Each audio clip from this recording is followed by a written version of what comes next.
널 기다렸어. We're back. We're live here in Pro League 2016. Tasteless and Valdez. We'll be bringing you the action tonight. I love how they still have you as Taste, because Tasteless, I guess, doesn't fit in the little box they have. It's short for base taste. Yeah, base taste. So we got Afreeca back here again tonight. That's right, but they have some pretty tough opponents. It's the Jin Air Green Wings. The best team in Pro League right now. Yeah, they are very scary. And we're going to start this off with what's going to be a pretty cool PvP, man. I love that we're down here now on stage and we can see the players' reactions, like straight up. Patience looking a little meek before the god of $sign or $sign. Yeah. He shakes his hand and like coins fall out of his hand. He's like, where do those come from? I don't know. His footprints are made out of dollar bills, man. It's crazy. Made out of money. SOS has won so much, but Patience on the up and up. We're going to get the rhythm out here pretty quick and see who's going to come out on top. And I mean, Patience could take this. SOS, if he wins, we would, of course, say what we always say, which is like, well, yeah, that's not too surprising. I mean, SOS kind of beats everybody. I mean, SOS is pretty SOS godlike. After all. Yeah. Got a shot of legend there. The former GSL observer, now turned coach of the Afreeca Freaks. Yeah. And SOS didn't have the best time at the SSL Challenger. He actually got knocked out by Trust, the KT Protoss, in the tiebreaker match after they both went 5-5 with 3 away wins. And that was a sick match. Wasn't expecting Trust to do that well, and I wasn't expecting SOS to kind of drop the ball on the way that day. I expected him to definitely get out of that group, but didn't work out. So let's talk a little bit here about Patience. It's funny, I was casting him with Artosis not long ago, and he's somebody, like, he always seems to have enough, even when he's making some of these mistakes in the middle of the map. Like losing a bunch of adepts or maybe losing a Warp Prism. You go back and you got to say, like, wow, he still has everything. He's like accident prone in a way, you know? But it's just weird because you got to think if Patience can adjust a few of those ways that he's playing the game, he might be the best Protoss in the world.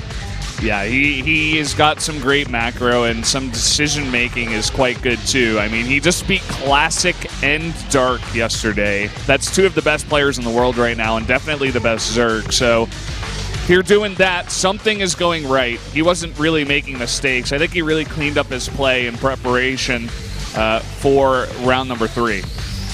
And I got to say, this could be a 3-0 day here today. This actually could be with the lineup that Jin Air has coming in here. I mean, it's like pretty scary, man. It's going to be huge if the Afreeca Freaks can actually win this today. The picture of SOS is hilarious. He's got so many wins. He's got a great ratio. He's nearing 100 wins here, whereas this is Patience's first Pro League season. He's 4-3, getting 2 of those wins yesterday. So let's see what happens. We got our 2 players in the booths. We're actually loading the game up right now. Again, it's going to be a PvP, Patience versus SOS. Oddly enough, it's Patience with more wins against SOS. What? Where did this come from? We win like a best of 3 against SOS. Oh, Wolf! Come on, Wolf. He was he was on a plane when the Patience games were happening. That's why he voted for SOS. Yeah, because he's down at he's out of the country right now. Yeah. I actually thought it was going to be more split than that, though. I really did. I thought SOS got 2 or 3 votes, but Patience, I think he made too good of a mark yesterday. Yeah, I think you might be right. Okay, we're going to go into game number 1. It's Patience versus SOS.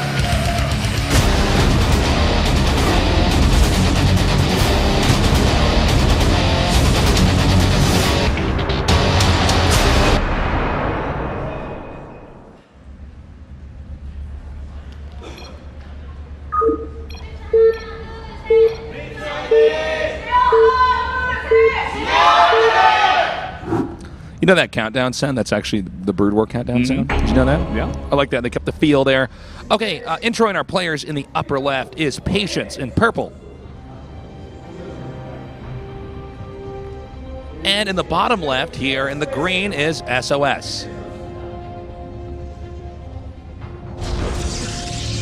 I'm sure after his SSL group, he has prepared a bit better for this, specifically his PvP.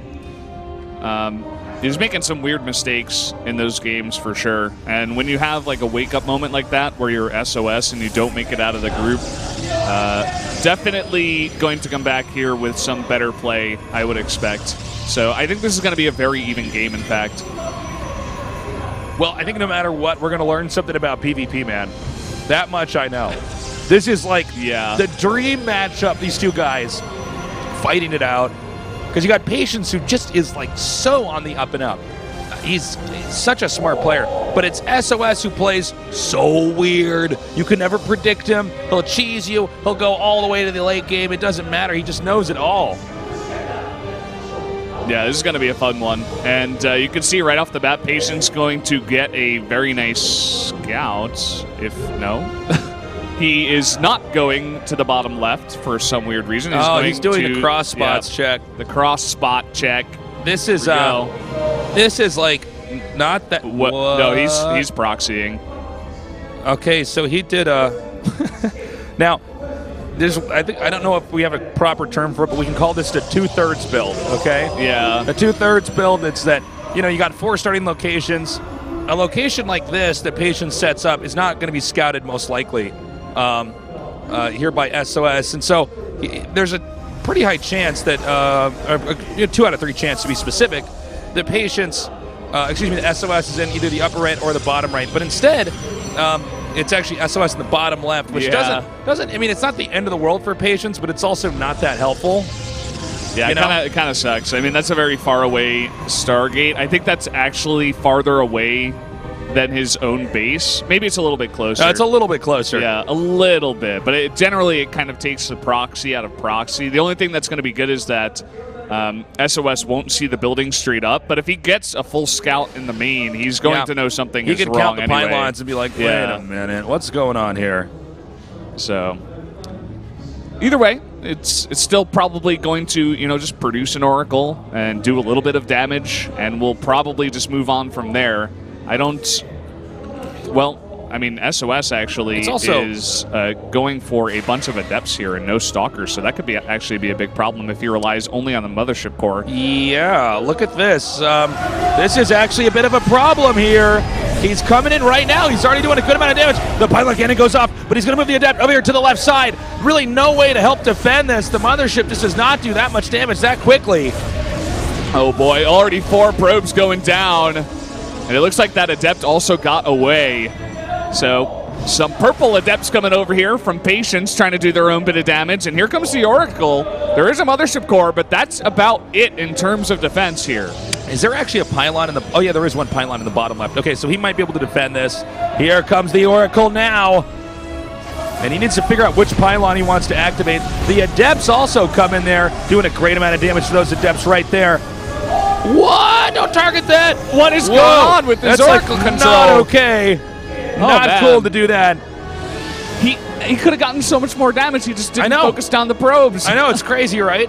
I don't think the harass is going to end here from Patience, by the way. He's actually going to be doing, I don't want to say all-inning this, but I mean, this is pretty damn aggressive. He's coming here now. He's activated the Pylon Cannon. Some probes are being gunned down right now. Probe count total, 23 to 24, so still pretty even. Although SOS needs to get back to mining right away. Yeah, he still needs to get some more damage. SOS continuously doing damage in his main, and he has a Nexus up already. So right now, Patience wants to come in here and almost suicide these Oracles on top of as many workers as possible. There we go. No overcharge. He's just going to focus down as many as possible. Okay, he gets one. This Oracle getting very low on energy and HP, and it will not escape. Nicely done there. SOS is in very good shape so far. However, he did lose a lot of probes. It's now 24 to 19 with SOS in the deficit. Yeah, but it is okay because losing a lot of units now is Patience, and his Nexus is so late compared to SOS. His SOS definitely can catch up if he continuously pumps out those probes. It's also Patience making another Oracle here. Now, let's remember, guys, had that Stargate, let's say, been hidden somewhere like in the bottom center where you could get there much more quickly, the strat would be a little bit better. But Patience, I mean, he took a little bit of a gamble, man. He rolled the die, and he did not get the 7s. Yeah, that's very true. And now look at this. More Adepts coming into the main. He's going to warp in some Stalkers, but He is just going to suicide these Adepts to try to get as many probe kills here as possible. Already going up to 4. He's going to get a 5th one before he does go down here. Yeah, that was actually pretty close back there. Now we got to see, is there going to be any room for SOS to try to do some kind of a timing attack here? You can see it's been a bit of a bloodbath so far. Both these guys losing Adepts and Probes, and Patience losing some Oracles. Patience tries to come in again. Now, one thing about the Oracle is every time he does this, you're kind of delaying your other tech as Protoss. You had to spend minerals and gas on that Oracle.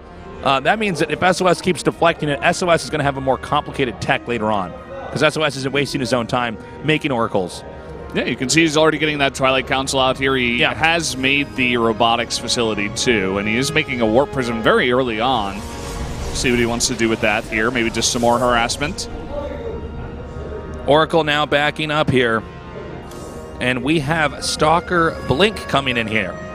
I don't believe, let me check actually the unit tab here. We don't have any Immortals out for either player. We have Patience making his own. So that means the Immortal count's going to be a little bit up here. For Patience. However, you know, with the Warp Prism that SOS is making, he might have the opportunity to do some pretty scary harass. What do you think, Valdez, about this third base right now? I think it's pretty nice. It's very easy to defend at these positions. It is going to be scouted immediately. And on a big map like Frost, you want to be taking risks like this, taking earlier bases to try to get ahead of your opponents. There's not much that SOS can do in terms of trying to kill Patience here.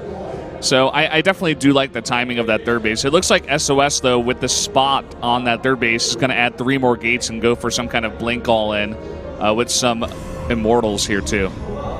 Yeah, I don't think it's a bad idea, especially when he gets the Immortal of his own. Now, he did send that Warp Prism out already. I thought he was going to try to shuttle the Immortal over there. You know, we've seen a lot of timing attacks like that.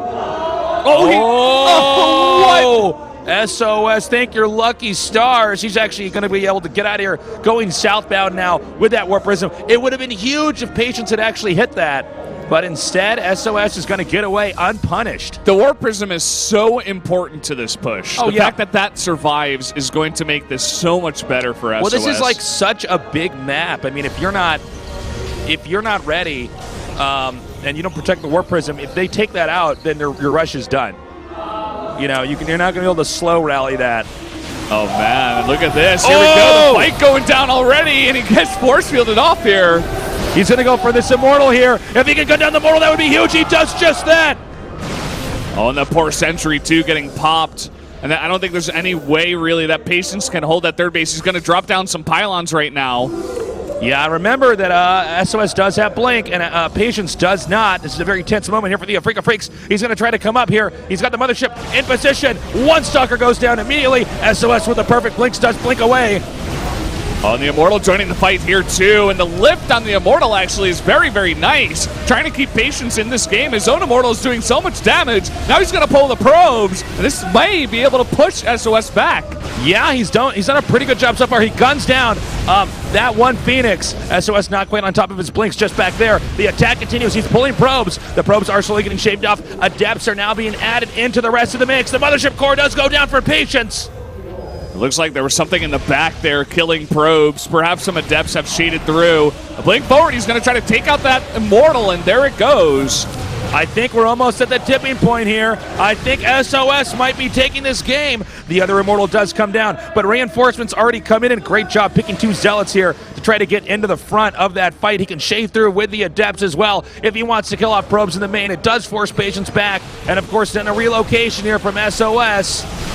I think there's just too much stuff here from SOS. You can see in the supply, he's up 40 now. Yeah, he's going to take out this third base, which essentially got 0 value for Patience. He's desperately trying to hold on, making Immortals, but he can't even really afford too many. I think he's only got 1 in his mix, and that's just way too many Stalkers. Okay, he's regrouping. Meanwhile, Patience going to try to do a drop over here. This could slow SOS down quite a bit.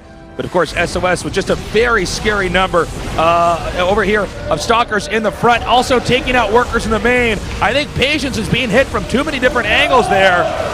And the blink forward, he catches it. GG! SOS takes the win. He's just too good, man.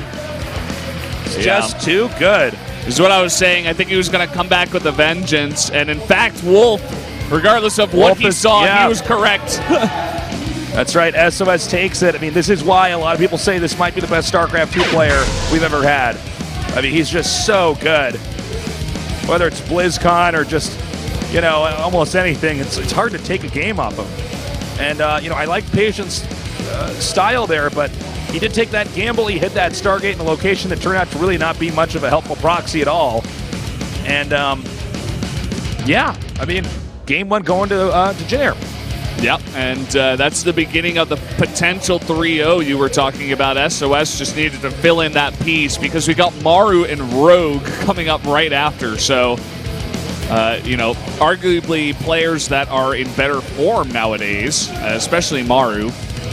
Not sure about Rogue, but Maru, I mean, this guy, I would expect him to come in here and smash his opponent, but we'll see. Yeah, we're going to have to see. I mean, that's the thing is that Jin Air has got a bunch of great players. They'll have these different play styles too, And this is a bad start here. I mean, Patience really needed to come out here with a win to stay on top of this because they got to survive that gauntlet of the first few Jin Air players. That's why Jin Air did so well. I mean, they've got these guys that, like I said, they all have different styles of play, and it's hard to prep against them.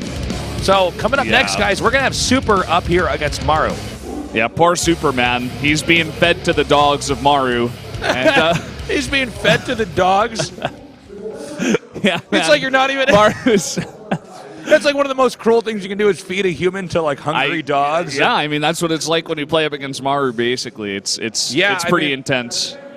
Maru's pretty scary. I think this is going to be very tough. Yeah. Also, Super's one of these players like I feel like has not yet hit his stride. Yeah, as a Starcraft 2 player. He's been around for a while. I don't know exactly when he started, but it was towards the beginning. I think he was around in Wings of Liberty. That's yeah. Well, he sure. had an ID change, didn't he? Wasn't he Vampire for a while? Yeah, it's true. Yeah, because I remember the first time he changed his ID. Like, I was like, oh, okay, it's Super. Like, not totally sure. And then I see him in the booth, and I'm like.